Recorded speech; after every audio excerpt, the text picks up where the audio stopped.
Hi guys, and welcome back to my channel. So a lot of you guys know that I was playing in the US Championship for the first time in my life.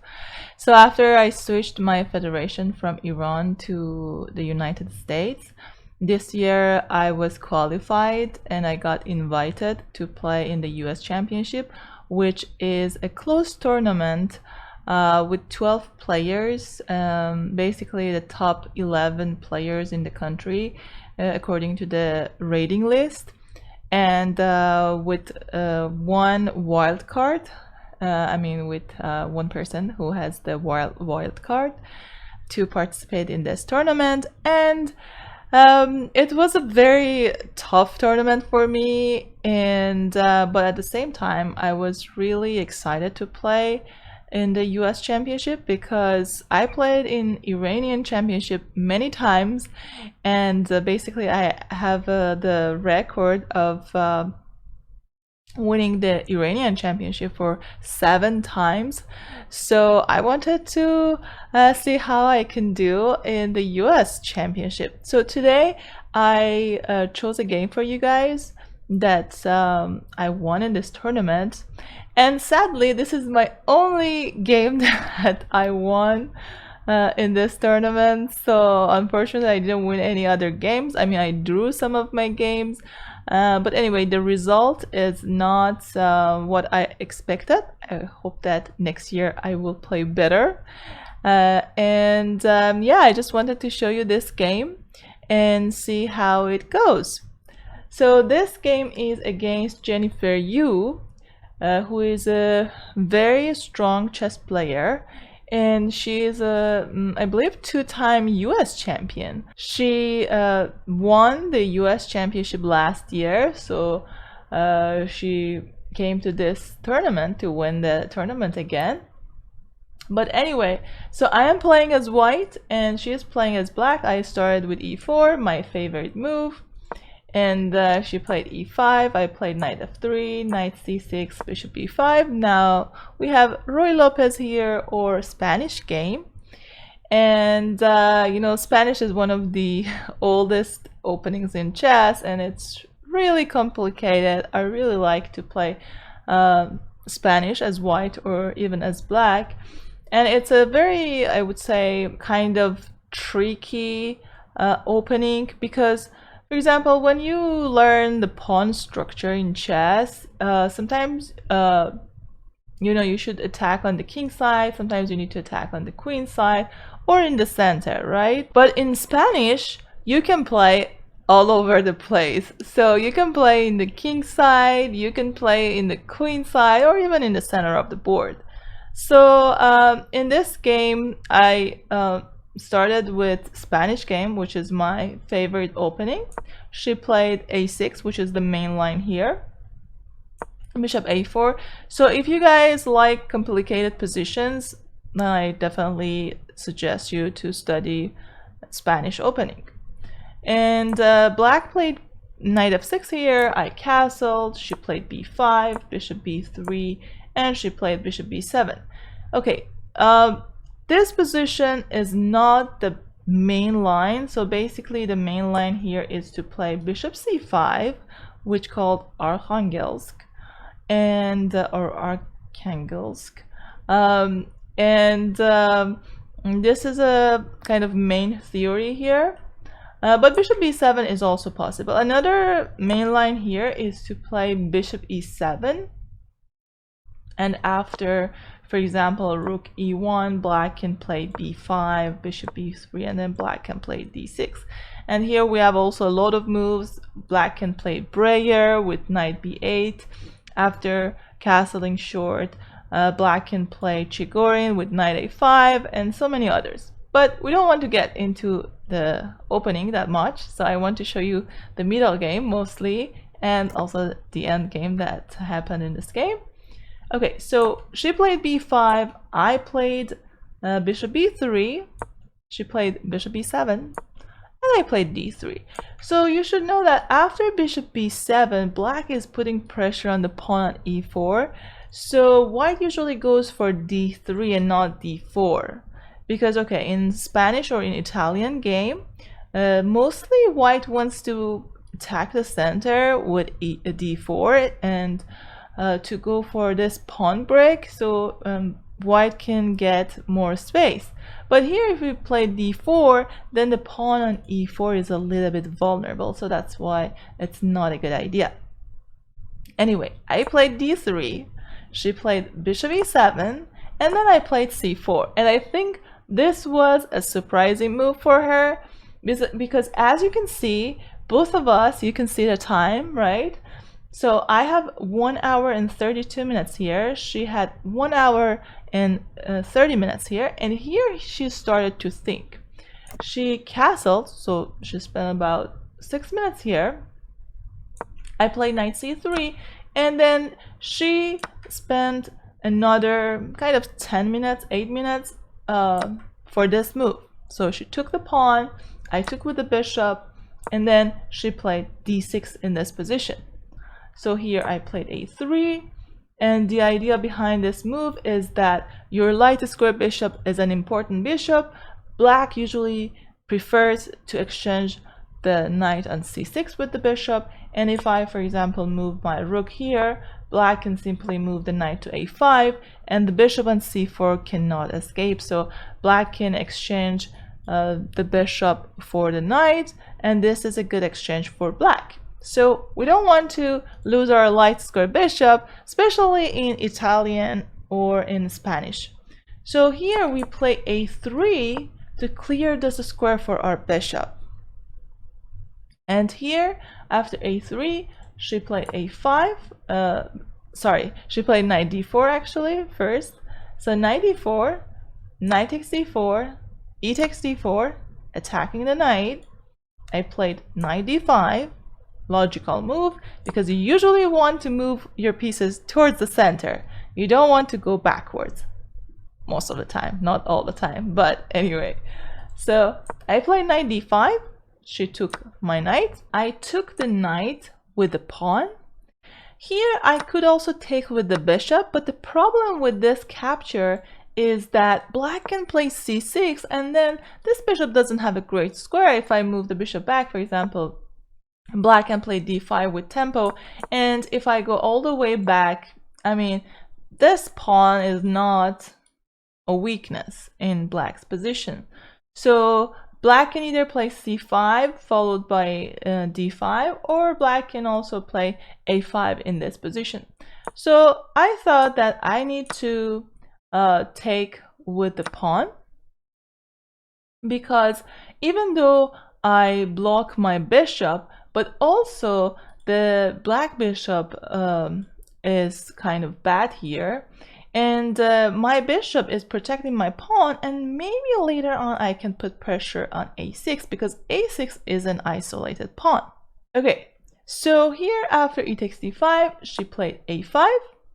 I played queen a4, and actually I didn't like this move after the game. The reason I played here, I wanted to prevent a4. But after a4, I could play b3 and exchange these two pawns, and then I would get a passed pawn, a nice passed pawn on h3. For example, I could play rook e1 here, and if she plays a4, then I can play b3. If she takes, I can take with a queen, and then I have a beautiful far passed pawn, which is actually great for the endgames. So that was my mistake, or I should say maybe inaccuracy in this game. So I played queen a4. She played bishop f6. I played rook e1, because there's just one open file in this game, and you need to control the open file, right? Rooks love open files, so don't forget that. Okay, so she played rook a7. Actually, rook a7 came as a surprise for me, because I didn't calculate this move that much, but she found a nice idea here. She wanted to play queen a8, moving the queen to the corner of the board, but attacking the pawn on d5, and also kind of supporting the pawn on a5, because when I played queen a4, one of my ideas was to play bishop d2 to put pressure on the pawn. But after queen a8, she can protect the pawn easily, right? So here I started to think a little bit more, and I realized that my queen at a4 is misplaced, right? So I just moved my queen back. It's better to do it, you know, there's an expression, it's better to do it later than never, or something like that. If you know it better, please write me in comment section. So yeah, so I played queen d1, and I mean, queen d1 is not a like nice looking move, obviously, because you're just moving your queen to her first spot, right? But I realized that the queen doesn't belong to the queen side, and I need to control the king side. So I played queen d1, and then she played a4. I said, okay, that's fine. I'm gonna push my pawn, and she took my pawn. Actually, here I could probably move my pawn to b3 as well, but it's the same basically line. So b4 takes and takes. And then here she played queen a8. Okay, after queen a8, she's putting pressure on this pawn, kind of. But since I'm still safe, I can play bishop d2 because I have two attacks, two defenders, on the pawn. And she played c6 here. Okay, c6 is an interesting move. So the idea is, if I take the pawn, which I didn't, she wants to take back, and now the pawn on g2 is under attack. And if I play f3, okay, I create some weaknesses on my king side. Maybe she can play bishop h4 to provoke this move at g3, and if I play g3, then this is kind of a disaster for me, because the bishop on c6 becomes a monster, you know? So I do not want to do that. I don't want to push my pawns in front of the king. And that's actually one of the rules in chess, because your pawns in front of your king, when you castle, they are like a shelter for your king. So you usually don't want to push them, because then your king will be exposed, and it's more dangerous for your king. So here, after c6, I played bishop b4, which was not a good move. What was a good move? The best move here was to play a4. I should have just pushed my pawn further and try to, you know, advance my passed pawn in this position. So that was a better move. But I made a mistake. I played bishop b4. But why is it a mistake? Because I wanted to sacrifice my pawn on d5, and I didn't expect her actually to play c5. So I thought she was going to take my pawn, and then I'm going to move my bishop to b5. And even though I'm down a pawn, but I have a great position here. Look at these pawns, triple pawns here. The pawns are also blocking the bishops. So I mean, even though I'm down a pawn, but I really like this position as white, because white is much more comfortable here, right? Okay, so she kind of surprised me with c5. And I knew that c5 exists here, you know, but I didn't expect her to push the pawn. And I didn't think that this is a like huge kind of I didn't think that it makes a huge difference. So I moved the bishop back, but apparently here black is slightly better, like not that much, but black is more comfortable. And she made a best decision. She played bishop a6 to exchange my bishops. I played a4, she played rook b8, attacking my queen. I played queen c2, rook b7. Okay, rook b7 is a bad move here. A better move here is to exchange the bishops. So she played rook a b7, I took the bishop, queen took a6, and then I played a5. And that was actually my original plan. I wanted to advance my pawn and make it more difficult for black. And here black played h6, which is a logical move. Why? Because black wants to clear this square for the king, and basically this move avoids the back rank mate. So I played rook b1, bishop d8, putting pressure on a5. I took the rook, rook takes b7, and I played queen c4. Notice that if black takes the queen, I wanted to take, and now she cannot defend this move a6. So for example, let's say rook a5, I play a6, and I really like white's position because the rook on a7 is really passive, right? So let's go back. She didn't exchange the queens, but also I want to mention that here at this point I had 9 minutes and she had 4 minutes for about 10 moves, because after 40 moves we would get 30 minutes. So she played queen a8, but also this game was Fischer system. I mean, the clock was Fischer, which means that we get an extra 30 seconds for each move. So queen e8, I played h3. I wanted to just, clear this square for my king, so I avoid the back rank mate as well. She played rook b2, which is not a good move, but when you're in time trouble, such moves are so logical that you want to get your rook to the 7th rank, right? But computer here likes this move better, queen b8, and the idea is if I push the pawn, the rook can basically block the pawn, which is very important because you usually want to put your weaker piece for blocking that pawn, the passed pawn, and you will see that in the game the queen was blocking my pawn, which was not a great piece. So that was a better idea for her. She played here, I played queen c1, and apparently I missed a very nice tactical move, so I could push my pawn to a6, and if she takes my bishop, I can sacrifice my bishop, and then I can play queen b5. So what's the idea? The idea is I want to play queen b7, and this is very good for me. Or I want to push the pawn to a7 and then play queen b8. And if she moves the queen to a7 to stop it, I can check here and get the bishop. So for example, if here, I can just check here and then I can take. And this is winning for me. But in the game, I missed this move, a6, which was kind of difficult to see. I had just 7 minutes, and when you sacrifice your bishop, you need to be 100% sure that you're winning, right? So I didn't play that move. I played queen c1.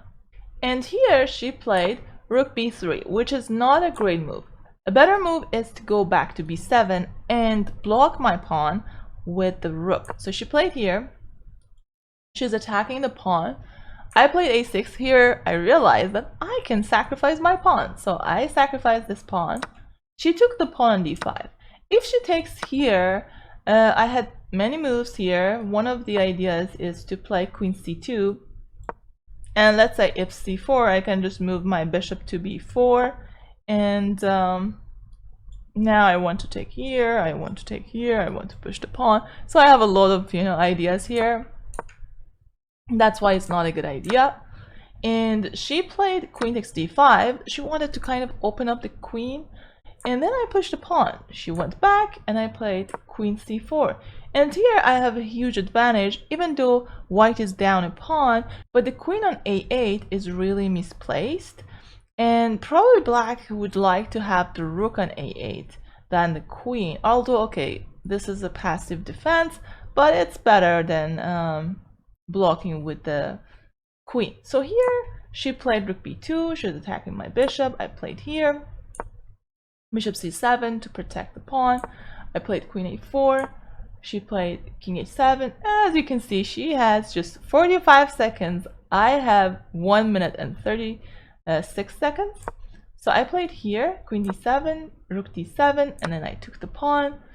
And another move that actually I could play here, because this was one of my plans, was to check here king g8 and queen d5, but then I realized that there is rook b1 check. So what is my plan? My plan here is to capture the rook and then promote my pawn. So for example, let's say if black goes here, this is my plan, right? I want to capture the rook and then promote my pawn. But she's got this move, rook b1 check here, which actually I scared in the game, but this is still okay for white. So I could take, and after queen takes here, I could check on b8, and next move I can just promote my pawn. So that's why I didn't check on f5 even though I saw this move. So I took on d6, which is also a logical move. I mean, the bishop, if the bishop takes, now I can take the rook and I can go to this endgame, which is good for me. And if she doesn't take, okay, I want to take on a5. So she played bishop a5. She's blocking my rook, but I can sacrifice my queen now. So I played queen takes b7, which is, according to computer, guys, I didn't put it myself, according to the computer, it's a brilliant move, and it's hard to get a brilliant move, so I'm proud of myself. Just kidding. I mean, it's just a typical move. I think any chess player will see it, anyone like 2200 level or even 2000 level can see such moves. So yeah, nothing special. Anyway, so queen takes b7, and then I took the bishop on a5. So what is my plan? The plan is to promote the pawn, and luckily for me there is no perpetual check, so she can check on b1, but I just move my king to h2 and I'm totally fine. So she has to go back to prevent this pawn promotion, and here she made her 40th move. So we will, as you can see, after like time control, we will get an extra 30 minutes. So I took the pawn, king g6, then I took the second pawn, and as you can see, the queen cannot move because I'm gonna just promote the pawn. So she played here, I played bishop e3, she played here, I played rook b5. And what is my plan? My plan is to play rook b8 followed by a8, queen, and black doesn't have any defenses here, and she can't also go for a perpetual check. So she resigned, and I was really happy with this win. It was kind of a good game for me because this was this was the first time I was playing in the US Championship, and I was a little bit nervous, I'm not gonna lie. And it was a like new environment for me. I mean, I played in St. Louis Chess Club before, where I think it was like a few months ago. I think it was in March or April that I played in American Cup, and that tournament I was just confused because I was not like feeling the time, pressure. I was not fully focused for my games. So anyway, this tournament I think was better than the previous one, but I need to work harder and practice more in order to get maybe the top 3 players in the US. But anyway, I wanted to show you my only win in the US Championship. I hope you guys enjoyed this game. If you like this video, please give it a thumbs up and subscribe to my channel if you haven't yet. Thank you very much for watching, and I'll see you soon. Take care.